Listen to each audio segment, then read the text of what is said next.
evening, everybody. The August dignitaries present on stage.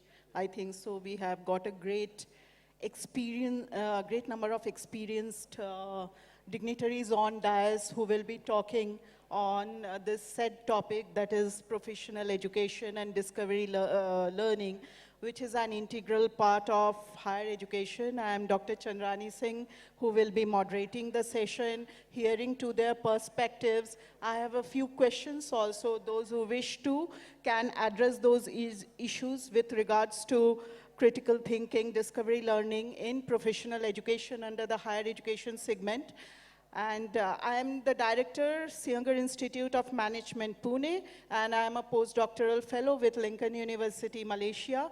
So as we know that professional education in the higher education segment, a lot of policies and formulations have come up with national education policy, which was instituted some days back, a few months ago, and wherein they have talked about the holistic approach to professional education, which talks about not only educating across the said discipline, but to, make students socially and economically aware and practice the education in such a manner that they give some contribution or render some contribution to the society.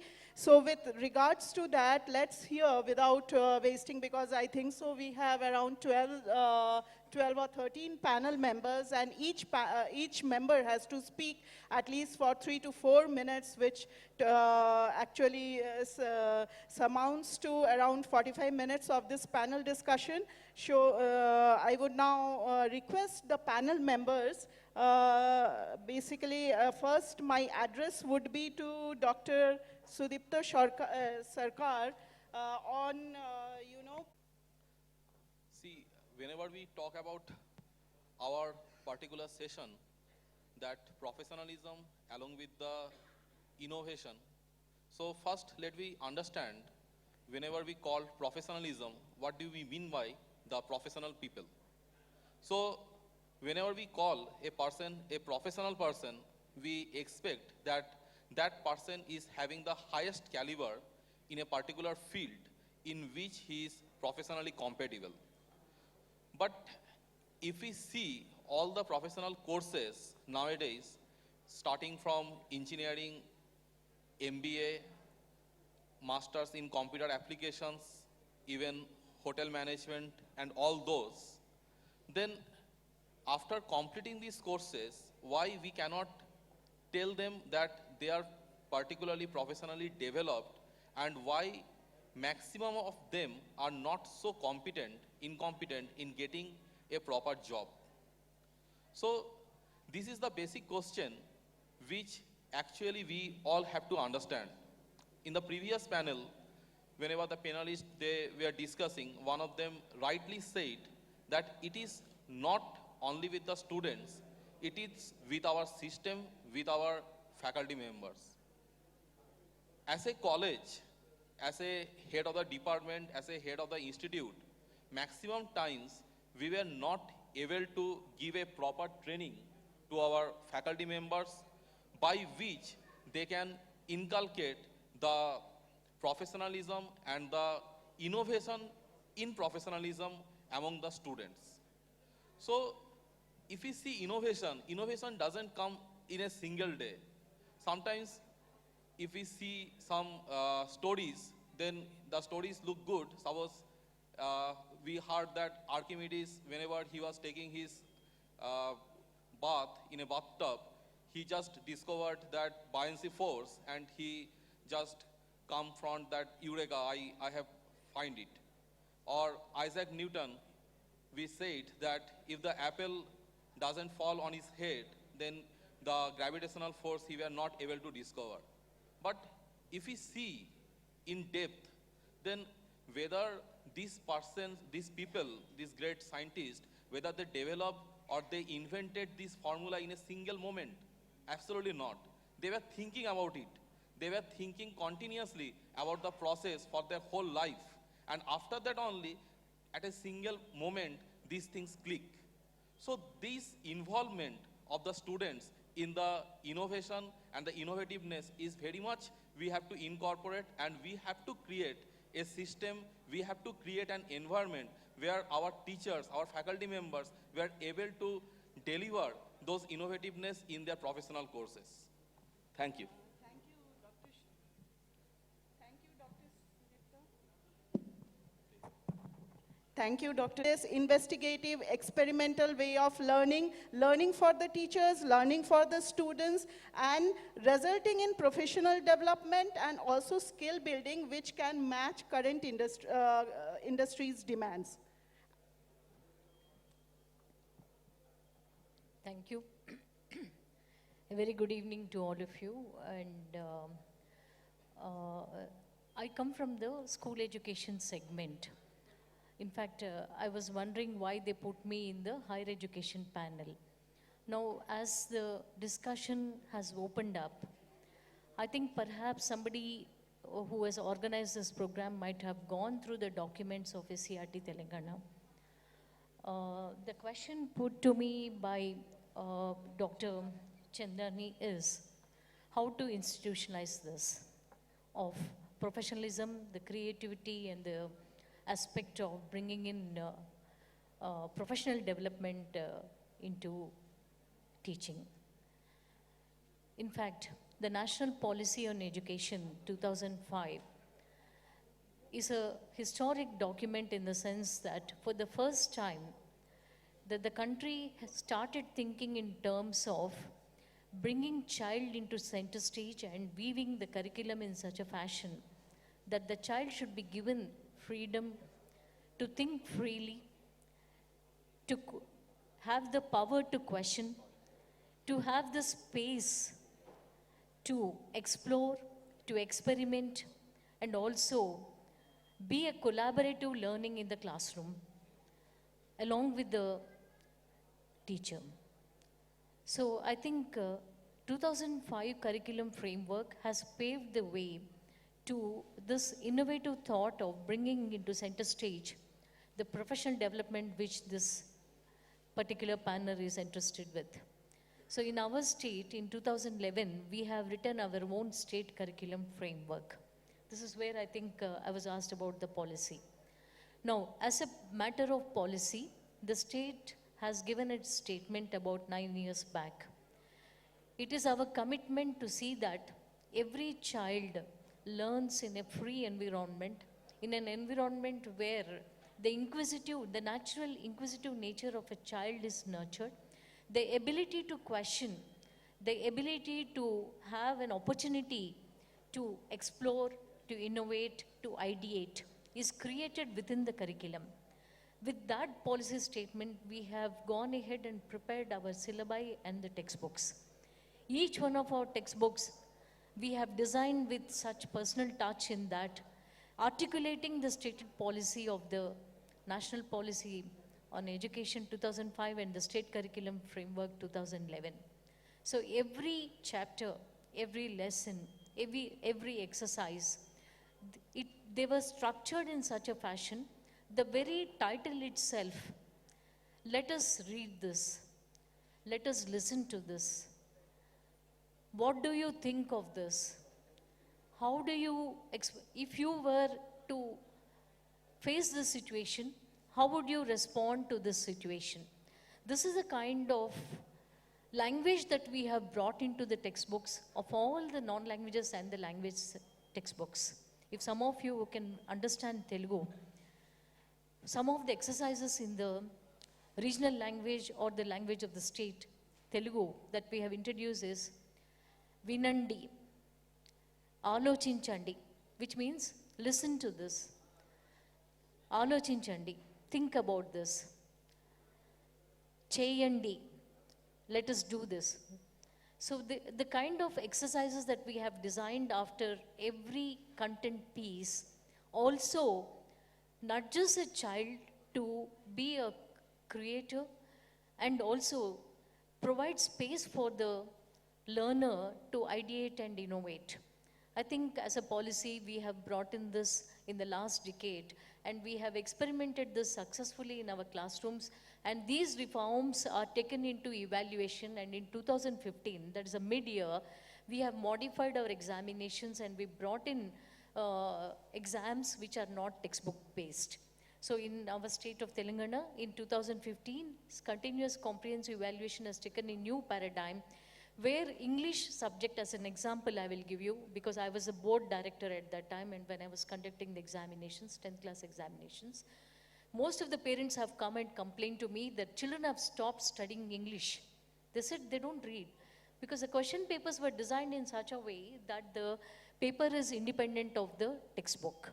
So that is the ultimate goal of any curriculum framer or any textbook writer should be, or for that matter, any pedagogue.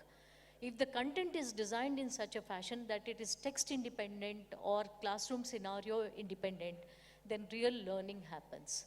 Now all this, I think as a policy, it can be articulated only when we start designing the curricula, when we start taking up the teaching learning processes through a well-defined textbook content and also bringing in the examination reforms. We cannot visualize all this in isolated silos because just merely talking about creativity, unless you create the environment for the child to be free from fear, with the space provided to the child to question freely, independently, and also provide space for them to explore and find answers, I think this cannot be articulated into a reality. I hope I have answered this question. And one more important issue I wanted to mention about how this whole process of policy can be taken up is the 21st century skills that we talk about, apart from gaining of knowledge, understanding, application, and skill, the 4C concept of being creative and then collaboration and also critical thinking, all this are the paradigms that one has to embed into both curriculum, the content design, the textbook design, the classroom processes and the evaluation processes. All this to create knowledge in such a fashion that they will be bringing out the original ideas which can be taken up into a prototypes, a design, a model, and then which can be brought in as products which can be scaled up. That's where wealth creation happens, which all the Western countries where we see the real research happening have been doing right from the school to the intermediary to the higher to the tertiary education. It's an entire life cycle that we need to talk about. Thank you.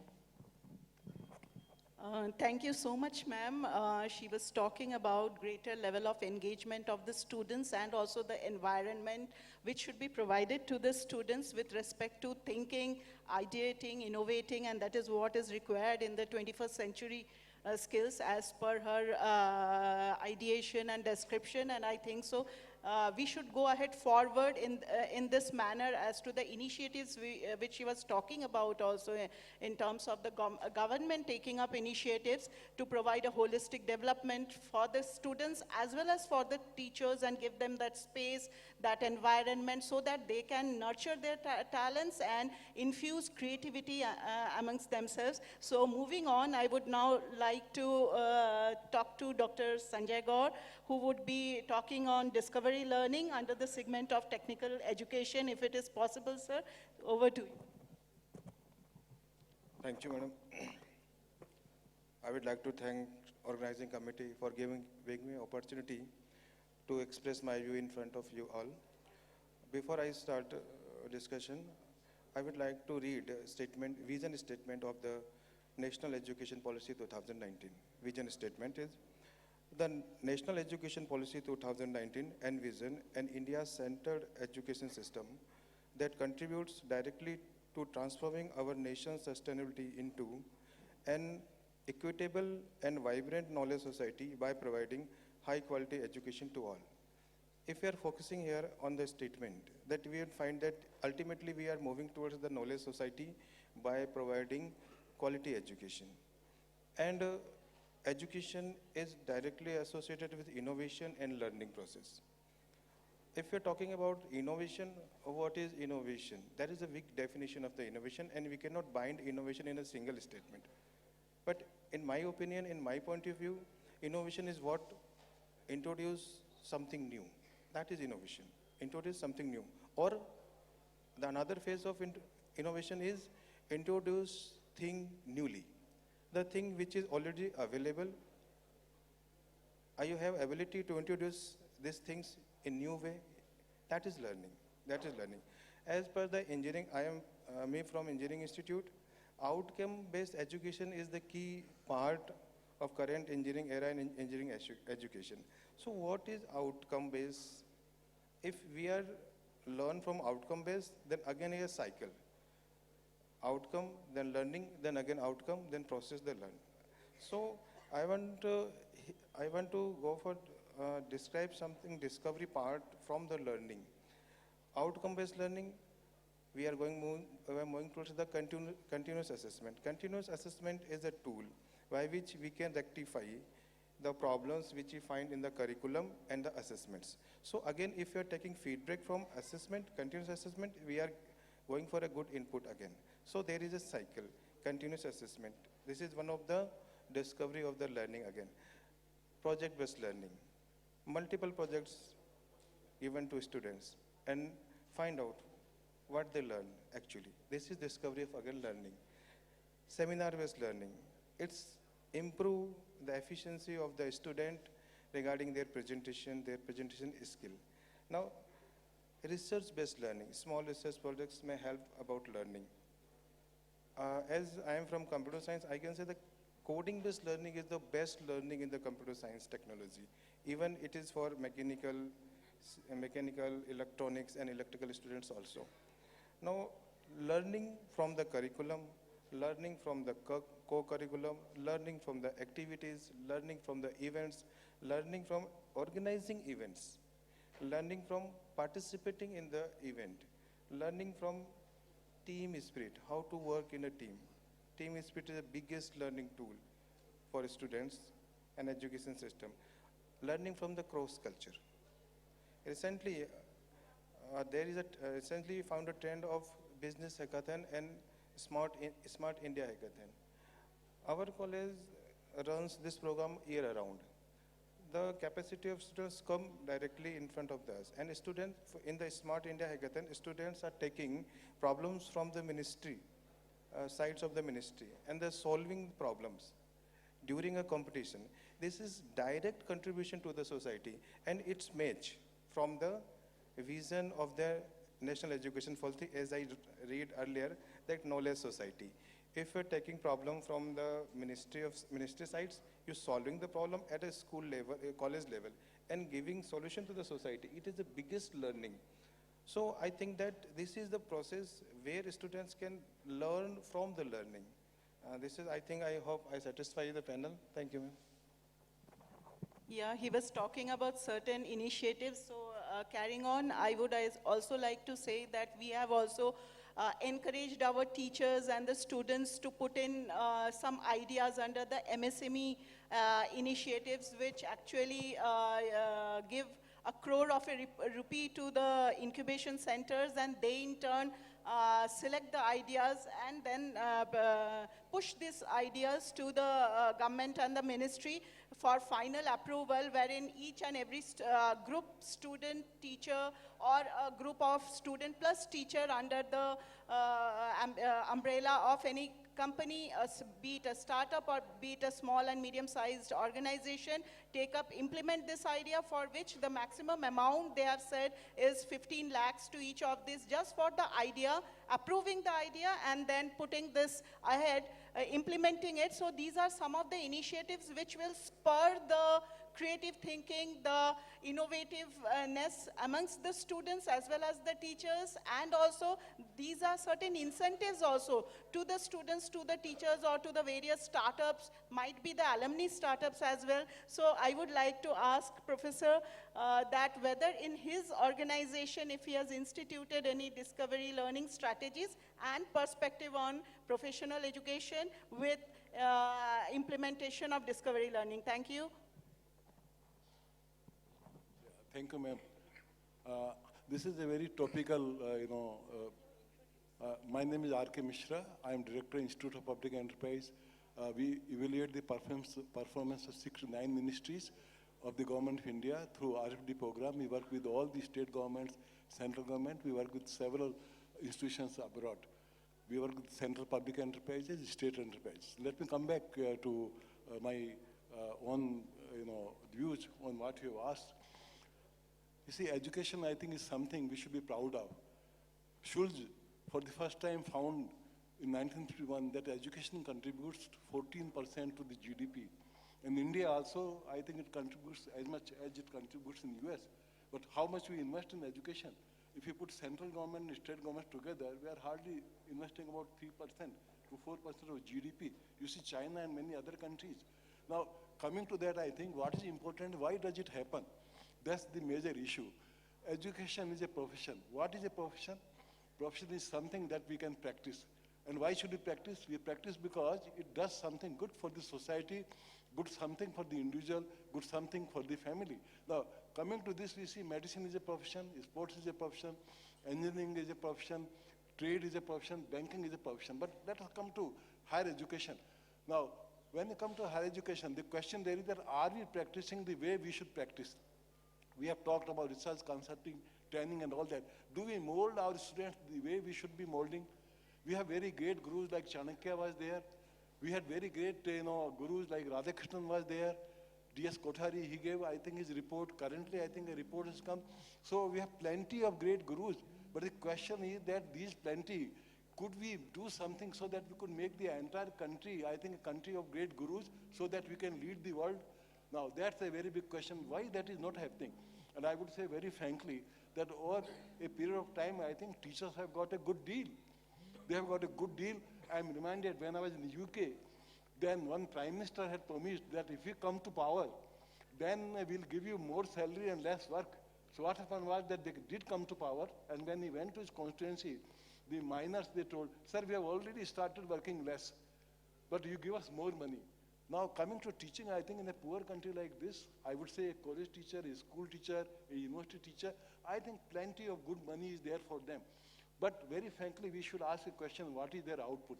How much do they contribute? Do they come in ranking anywhere? We should be ashamed that we don't come in 200 universities. We should be ashamed that in such a big country, we produce only 3 or 4 Olympic models. We have not been able to produce 3 or 4 Nobel laureates. You see, a very small, my teacher was there in the Harvard, and he came from a very small, town in Guyana, and he got a Nobel, and, Arthur W. Lewis I am talking. So I think the question is that what is the real that we are getting from society, not from the government, and what is that we are giving back to society, and that I think is an important thing. Today, as you told, we are not creative. Why are we not creative? Because we don't take puzzles. Because we think that we can eat and sleep. We don't consider how we can take the society forward to scientific discoveries. Can we do something by which the life of, I think, an ordinary man can become simple? Can we make India, as you rightly told, a knowledge economy, not a resource economy? Because the earth that we have created in India, these fields, these rivers, we have created after millions of years. And we are consuming them, I think, left and right, I think we are doing that. Can we do something that we can stop, we can stop, I think, plundering that? So let me come back. Our values, I think, though, we have to think of the values, commitment, I think, the sincerity, I think, the inquisitiveness, I think, in the teacher, the kind of discussions, I think, free and fair discussion. And also, I think, creating its own standing in US, a teacher has not to look to the government. Government has no concern. Nobody looks at the government. Government is a very pygmy kind of thing. They don't care for the government. If anybody goes to US, I think he has 2 or 3 things in mind, madam. One is that can he meet the American president? Can he speak in the American Senate? Third thing, can he go to Harvard? And what happens is that, yes, you can talk to president, you can talk to Senate, but you don't get an invitation from Harvard. I think hundreds of politicians of very big ranks, they go and come back. But our universities, I think, they don't do that. And I think there are many reasons for that. Their dependence on the government. It has crippled, I think. Government just cannot guide, I think, so far as knowledge creation is there, because they have hardly any time. they hardly think and do. And those states of the government, they come, I think they seep in the education system also. That doesn't happen in US, that doesn't happen in UK, that doesn't happen in France, that doesn't happen in Germany, that doesn't happen in because they they create a value, and through that value, they get the money. Therefore, I think when you talk, I think how higher education system can grow. In my view, I think teachers should stand up, they should do hard work, and government should withdraw. As much government should withdraw, I think sooner they withdraw, better it is. They should leave, I think, this world of education to educationists. If you don't leave that, then what will happen? They will not do good governance on the one hand, and they'll, I think, do everything, every great harm, I think, to education, because the way we have been governing education, the report has come here, we have 1 crore teachers in this country. 1 crore, not less than that. But what happens is they think that they are government servants, they are not teachers. When you think of a profession, then you have to have your own values, you have to have your own yardsticks of measurement, you have to be accountable to your own people, and that happens, I think, through citation. And finally, I'll just tell you, see, I was in Harvard, and I saw one teacher had 200,000 citations. 2 lakh citations only for one teacher. And here I think I can have many faculties together, and together their citations are not 1/10 of the citations, of that Harvard teacher. Even Abhijit Banerjee, he went abroad, and Abhijit Banerjee could do it there because there were ecosystems. And ecosystem was such that it had not to depend on others. Nobody could cut the pipeline of that. Therefore, if higher education has to become a profession, if it has to learn, I think it has to learn. Discovery is very, very important. I give finally one thing, we have regulators here, and regulators at Delhi and states. They say classroom should be for 60 people. This is horrendous. Because when you go to Canada, you find there are classrooms for 800 people. And 800 people can be taught through technology, much more effectively. Therefore, I think high time has come that our regulators must get educated. One educationist should look into their own, this thing, colors, and see, and take on, I think, the responsibility of taking it forward. Brahaspati and Shukra, or let us say, Amrit Sen, they all have come forward, come ahead because they took the responsibility on their own shoulders to push the education system forward. They never looked back, left, right, center, or up. Thank you very much. Let's move over because time is short. So I hand over the mic to Professor Bhadra for his views on the same. Thank you so much, sir, and waiting to hear from you.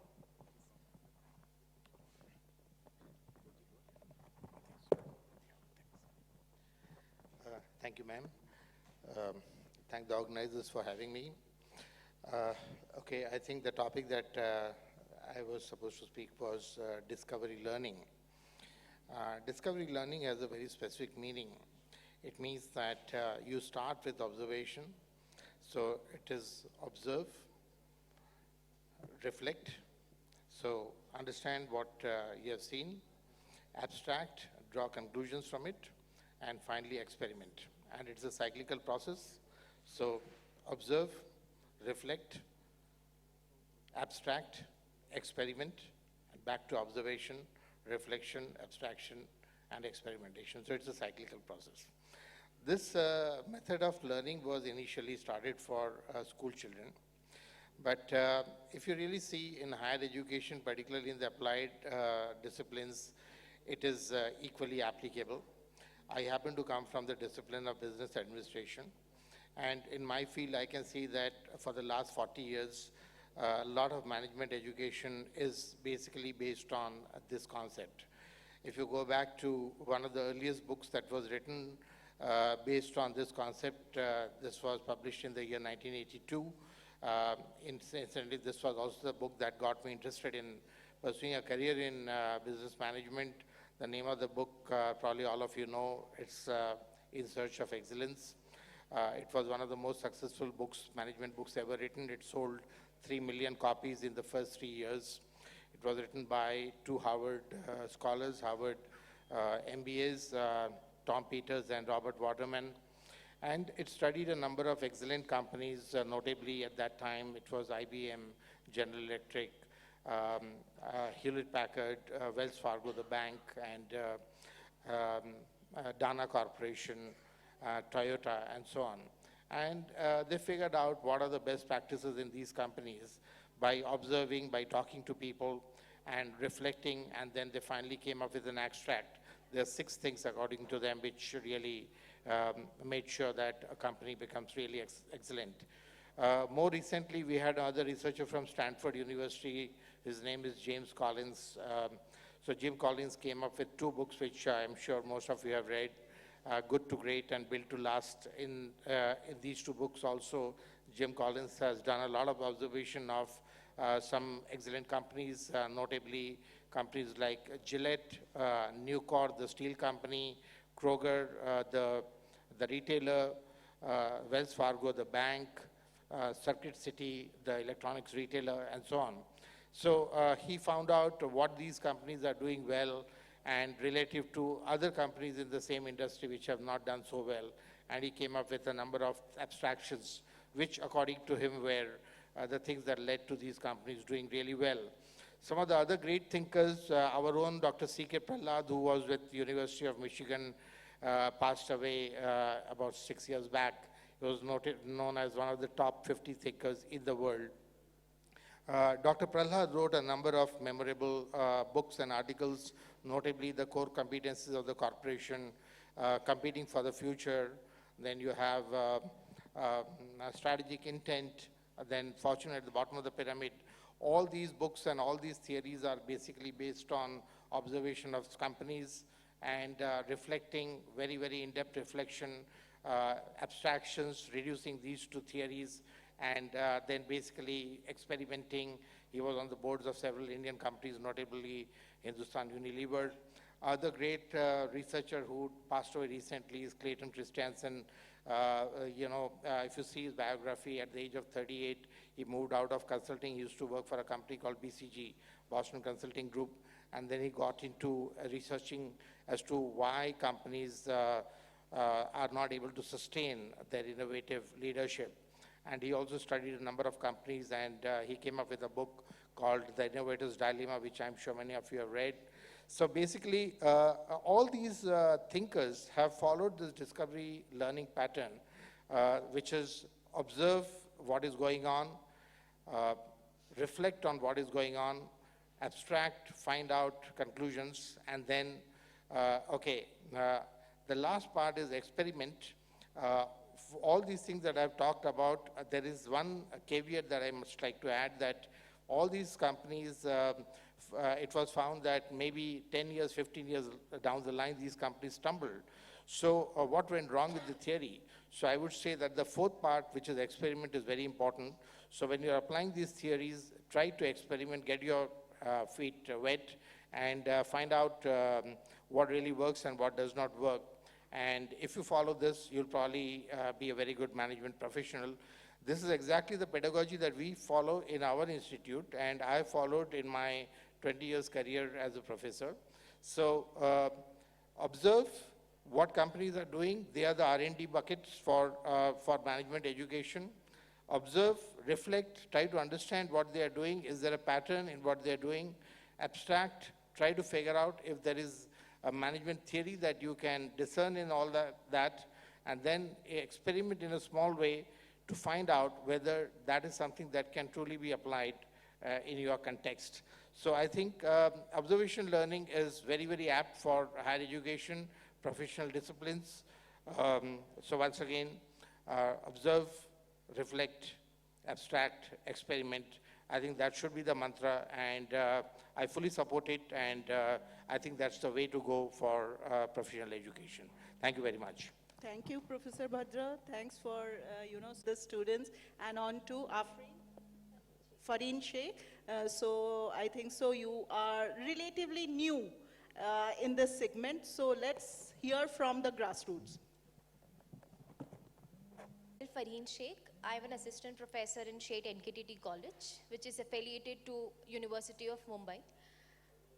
My area of teaching basically is around banking, finance, accountancy, management subjects, etc.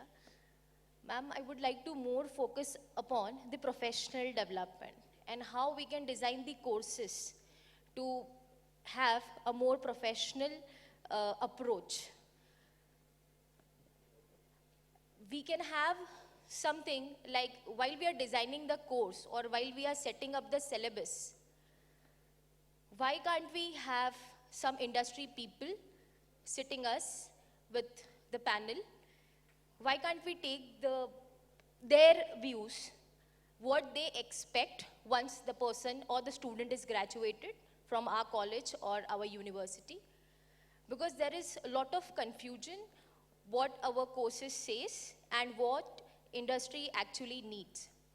I can tell you this with my example. When I graduated in management studies and the specialization was finance, being a topper, I used to think that I know the basics of finance and I know how this will be applicable in the real worlds and corporates. But when I actually started working in corporates, then I came to know the actual applicability of all those concepts are totally different altogether.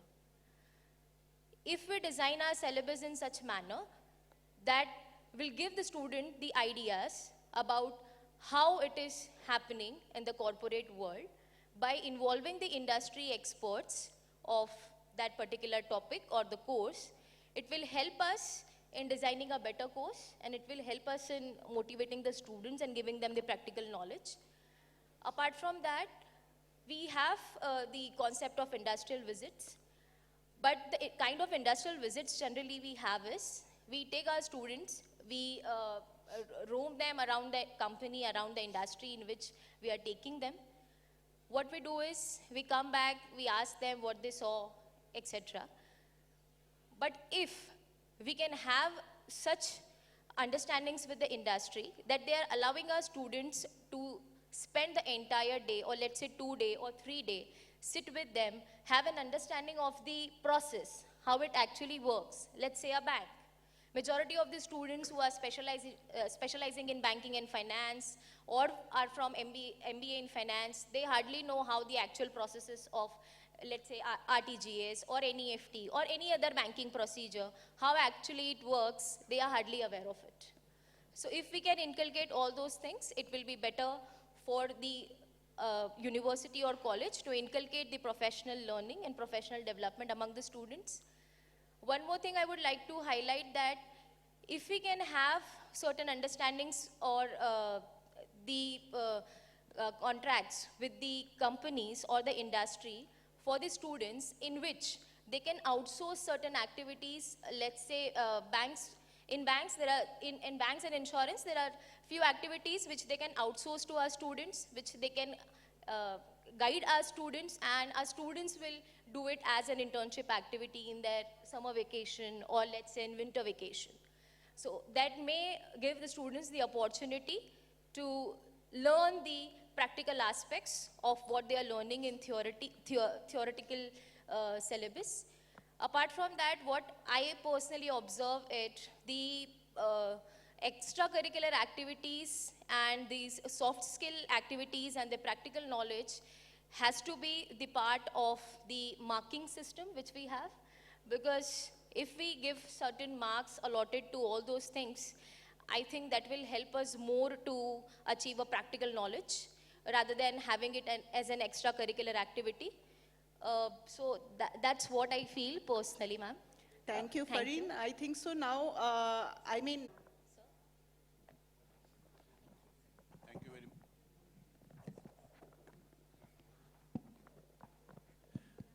Thank you very much.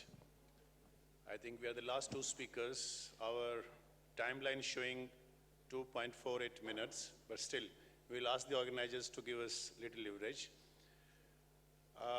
Basically, I'm very thankful the organizers for inviting us for such a beautiful discussion. I thank my chairman of the panel for giving me this opportunity to speak on. I will be sticking to 3 areas in a very short. One is how to foster creativity, innovation, and imagination amongst students so that they can acquire professional development in their career. My point is, how many of us wants to choose a career as a chef for their ward, for their child? I think hardly will find a person who will prefer a career as a chef for their children. Because of, we have a lot of careers in our mind, advocate, engineers, doctors, lawyers, what not all good IT experts, all good services, IAS. But my point is, when a child is born with some creative abilities, I think one should encourage, one should go ahead with those qualities in that child. My point is, the creativity starts with analyzing, first remembering, then analyzing, and lastly it ends up the creative aspect. When we have this aspect in our personality, the child starts thinking little away from the normal things. My point is, when you think something beyond imagination, something very, very unique idea, that's part of the creative aspect. And we should encourage our children to think beyond those lines, beyond the normal careers, so that all professional part in this country, in this world, can be taken up very seriously. I personally thank Rajiv Gandhi Engineering College, the Knowledge of Technology, University of Knowledge Technology, because when I visited the Pendal, they have one stall of lot of projects are there. And if we go through the creative part, that's called hands-on learning, learning by doing, or some of innovative ideas they have created. I have personally visited, listened each and every project, and find out. I'll just be sharing with you all the projects. I don't know how many of you visited their stall or not. They have a concept of hybrid car. It is with the electric and solar. It is a wonderful idea. It will save our other energies and will keep the environment free from all pollutions. The bike also with petrol and electric version. Fertilizer dropper, very good project of their creativity. Automatic railway track detection. If any fault is there, it will be tracked. It is a rain-proof go-downs. When the material requires, if it is a sort of, it requires sunlight, they can open it directly from the roof. Rolling crush barrier systems, humanoid robots, women's safety device. I'm very impressed to see that women's safety device. Leafy technology for audio transmission, recycling plastic, medal making. Out of that garbage, they have made beautiful medals. Dynamic wireless charging of electric vehicles. Streebel watch. It's another device which I find very, very innovative idea. The bus stop folding through solar system. If there is like rain or there is a sunlight, they can immediately cover the entire bus stop. And why we forget some of very good companies where a lot of aspect they have shown, the people have shown in their areas. We should not forget the OYO concept of hotel rooms. Now you can get even a room at a price of 200 rupees, 300 rupees, 500 rupees. Gone are the days when we used to think of staying in a hotel but we can't afford.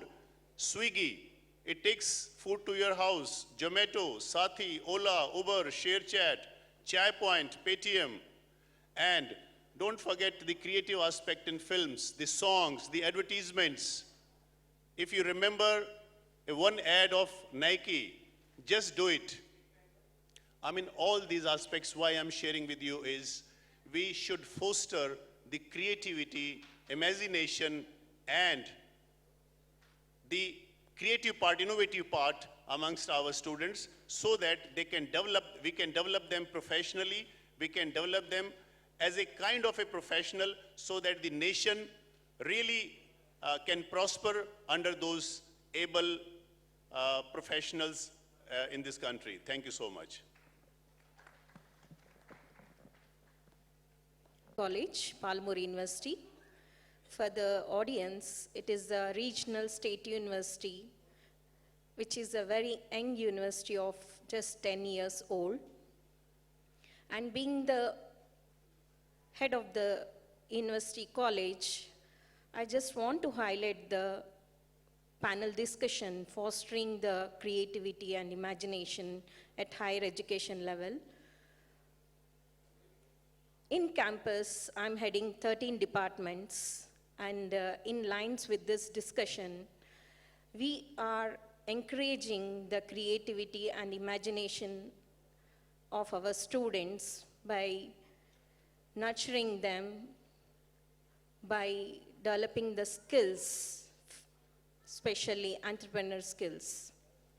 In this initiative, I just want to acknowledge the bureaucrats, the IS officers, and the collector of our district, the former collector, Ronald Ross.